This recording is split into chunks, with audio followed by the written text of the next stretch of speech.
Netanyahu का एक बंदरगाह अदानी को दिलवाया था। अब पता नहीं होगा आपको, लेकिन यहां पर जो है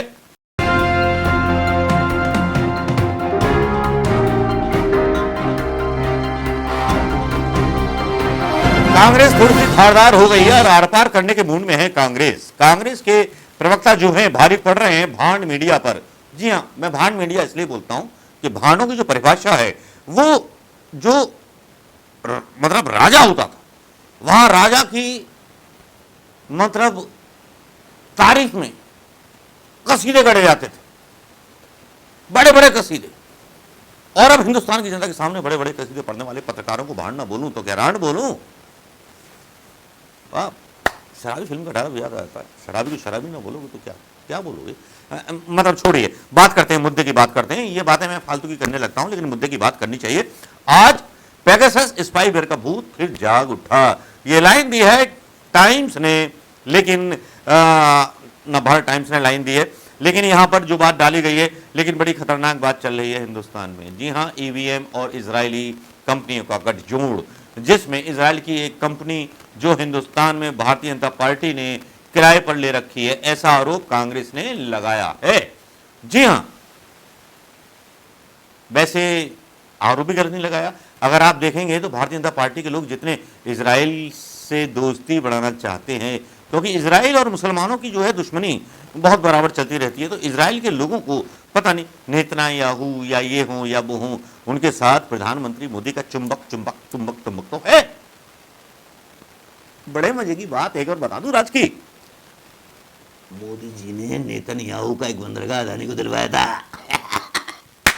अब पता नहीं होगा आपको, लेकिन यहां पर जो है कांग्रेस जो है आग लगी हुई है कांग्रेस के पिछवाड़े में आग इसलिए लगी क्योंकि कुछ बात बाद में पता चली। भाई, ना तो यहां पर पत्रकार निष्पक्ष बोलते हैं, स्वतंत्र पत्रकारिता नहीं है, स्वतंत्र प्रिंट मीडिया नहीं है, कुछ भी स्वतंत्र नहीं है। अब कांग्रेस करे तो करे क्या? कांग्रेस के पास जो दूसरे लोगों के अंडर कवर जो है ऑपरेशंस आते हैं, कांग्रेस उसी पर बयान देने लगती है। कांग्रेस का जो आरोप था पेगासस के केस के बाद, कांग्रेस ने फिर से मोदी सरकार पर इजरायली फर्म की ओर से सोशल मीडिया प्लेटफॉर्म को प्रभावित करने का आरोप लगाया है। आज कहा गया है कि सुप्रीम कोर्ट की तरफ से जांच हो। विपक्षी दल ने अंडरकवर मीडिया के खुलासे के बाद आरोप लगाया कि इजरायली फर्म ने 30 से अधिक देशों के चुनावों में कथित रूप से हैकिंग की। कंपनी ने तोड़फोड़ गलत सूचना फैलाकर चुनावों में दखल दिया। इजरायली फर्म का दुष्प्रचार अभियान सत्तारूढ़ भाजपा के आईटी सेल के समान है। कांग्रेस ने इस मामले में उच्चतम न्यायालय की निगरानी में एक जांच गठित कराने की मांग की है। भाई, अदानी के मामले में जेपीसी तो करा नहीं पा रही है, अब इस पर कराओगे? अब छोड़िए भी, इस नज़ाकत को जाने दीजिए, क्योंकि सियासत में नज़ाकतों का कोई मतलब जगह नहीं होती है। सुप्रिया श्रीनेत ने केंद्र पर आरोप लगाया कि भारत के लोकतंत्र को सत्ताधारी भारतीय जनता पार्टी ने हाईजैक कर लिया है। दरअसल 50 साल के ताल हरान नाम के एक इजरायली नागरिक ने अंडरकवर पत्रकारों के लिए सनसनीखेज दावे किए हैं। कांग्रेस नेता ने कहा 30 से अधिक चुनावों में उन्होंने झूठी खबरों और वार्ड्स को बना करके दखल दिया। इसका फुटप्रिंट भारत में भी पाया गया। टीम जांच का दावा है कि न केवल Facebook, Telegram, YouTube, Twitter, LinkedIn, Gmail और अन्य प्लेटफॉर्म पर भी गलत सूचना अभियान चलाते रहते हैं। सरकार पर निशाना साधते हुए श्रीनेत ने बोला कि पहले एक कैम्ब्रिज एनालिटिका और पेगासस था, अब मीडिया रिपोर्टों के अनुसार एक इजरायली फर्म को भारत सहित 30 देशों में चुनावी दखल के लिए दुष्प्रचार अभियान, हैकिंग आदि के माध्यम से जोड़ा गया है। इस टीम को जाना जाता है जॉर्ज के नाम से, एम्स के नाम से। और कांग्रेस ने क्या क्या बोला, ये थोड़े से अंश में यहां डाल देता हूं। ये तो खबर इसलिए जरूरी थी क्योंकि अगर कांग्रेस के सूचना आधार पर ही ये खबर डाल देता तो यूट्यूब का तो हाल आप जानते ही हैं कि यूट्यूब तो कभी भी किसी भी वीडियो को हटा सकता है।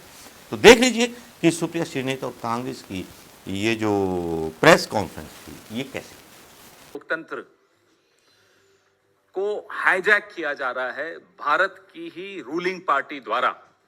ये उदाहरण हर प्लेटफॉर्म पे आपको दिखते हैं। और विडंबना इस बात की है कि बीबीसी ने कुछ छाप दिया या कोई फिल्म बना दी तो साहब विदेशी लोग हस्तक्षेप कर रहे हैं। विदेश में जाकर अपनी ही देश की निंदा करने वाले प्रधानमंत्री को तब शर्म नहीं आती जब वो बाहर जाकर अजीब अजीब बातें करते कि शर्म आती थी इस देश में पैदा होते। और उसके बाद देश में सोशल मीडिया पर देश के चुनावों को, देश के लोकतंत्र को प्रभावित करने के लिए आप इजराइल की एजेंसीज को बुला लेते हैं, तब आपको शर्म नहीं आती। तब देश के लोकतंत्र को कोई खतरा नहीं है, तब विदेश से कोई हस्तक्षेप नहीं हो रहा क्योंकि आप कर रहे हैं। अंतरराष्ट्रीय साजिश की बात करते हैं, वो देश में रहकर देश के खिलाफ अंतरराष्ट्रीय ताकतों से मिलकर साजिश कर रहे हैं और उसका पर्दाफाश लगातार हो रहा है। जैसा कि पवन जी ने कहा, शुरुआत के आया है, ये एक बड़ी खबर है और ये खबर बताती है ये एक कंसर्टेड एफर्ट था जिसका एक्सपोजे इंटरनेशनल जर्नलिस्ट्स ने किया है। और कुछ भी कहने से पहले मैं लिखकर दावा कर सकती हूं कि इसको भी अंतरराष्ट्रीय साजिश बोला जाएगा, लेकिन इसमें क्या पता चला है वो जानना और समझना बहुत जरूरी है। ताल अनान 50 वर्षीय एक इजरायली स्पेशल फोर्स के ऑपरेटिव हैं। उनका ये दावा है और ये सारी जो रिपोर्ट आई है वो अंडर कवर 8 महीने की कड़ी मेहनत, अंडर कवर रहने के बाद फिजिकल मीटिंग्स, ऑनलाइन मीटिंग्स, क्या दावे किए गए, उसकी क्या पुष्टि हुई, अकाउंट्स कैसे ट्रैक हुए, उसके बेसिस पर आई है। तो नटशेल में अगर संक्षिप्त में मैं आपको बताऊं तो इजराइल के कॉन्ट्रैक्टर्स की एक टीम है जो ये दावा करते हैं और इस रिपोर्ट का ये दावा है और उन्होंने पुष्टि भी करी है कि उस दावे में सच्चाई है कि कभी करीब 3 इलेक्शंस, विश्व भर के 30 बड़े चुनावों में इन लोगों ने हस्तक्षेप किया है। वो हस्तक्षेप हैकिंग के माध्यम से है और उससे ज्यादा वो हस्तक्षेप झूठ के माध्यम से है। झूठी खबरें फैलाना, प्रतिद्वंदियों का कैरेक्टर असैसिनेट करना, एक डिसइंफॉर्मेशन कैंपेन करना, फेक न्यूज फैलाना, अलग अलग तरह के बॉट्स बनाना, ये सारे काम ये इजरायली फर्म कर रहा है। इसके फुटप्रिंट इंडिया में भी मिले हैं, इंडिया में भी इसका इस्तेमाल किया गया और आपको सबको पता है कि बिना सरकार की सहमति हुए इसका इस्तेमाल नहीं हो सकता है। अब मैं आपको बताती हूं कि ये क्या क्या करते हैं। आप सबको पता है कि फेसबुक का जो संदिग्ध भूमिका लोकतंत्र को ध्वस्त करने में पहले से रही है, उस पर सवालिया निशान लगातार उठते रहे हैं। लेकिन ये जो फर्म है, जिस फर्म की हम बात कर रहे हैं, इसको टीम ओरे, शायद इसे प्रोनाउंस किया जाता है JORGE, I think in the dialect there it's called ओरे। टीम ओरे का ये दावा है कि सिर्फ फेसबुक ही नहीं, वो Gmail, Telegram, LinkedIn, Instagram, YouTube, Twitter, सब पर उनके अवतार हैं। वो हर जगह फेक न्यूज फैला सकते हैं, वो हर जगह डिसइंफॉर्मेशन कैंपेन फैला सकते हैं, उनके बॉट्स होते हैं, उनका एक ऑलमोस्ट प्राइवेट मिलिशिया है सोशल मीडिया पर और वो हर तरह की डिसइंफॉर्मेशन कैंपेन प्रतिद्वंदियों के खिलाफ, जहां की सरकारें उनको एंगेज करती हैं और हिंदुस्तान में भी सांसद, विधायक, मंत्री, बड़े बड़े ऑफिशियल्स उसको शेयर करते हैं, उस फेक न्यूज को, उस डिसइंफॉर्मेशन को। और उसके बाद जो अधिकांश मीडिया है, स्पेशली जो नोएडा के कमांडो वॉरियर एंकर हैं, वो उसको गॉस्पल ट्रूथ, सत्य वचन मानकर अपने टीवी चैनलों पर लगा देते हैं। उस पर पूरी शाम, पूरी रात, पूरे दिन बहस होती है, एक नैरेटिव बिल्ड किया जाता है, लोगों के दिमाग में एक ये संशय डाला जाता है और उसके बाद जब इसका पर्दाफाश होता है तो ये सब लोग चुप बैठ जाते हैं क्योंकि the damage has been done. और मैं आपको एक उदाहरण से ये बता देती हूं। ये फोटो है मिस अमूल्या लियोना की।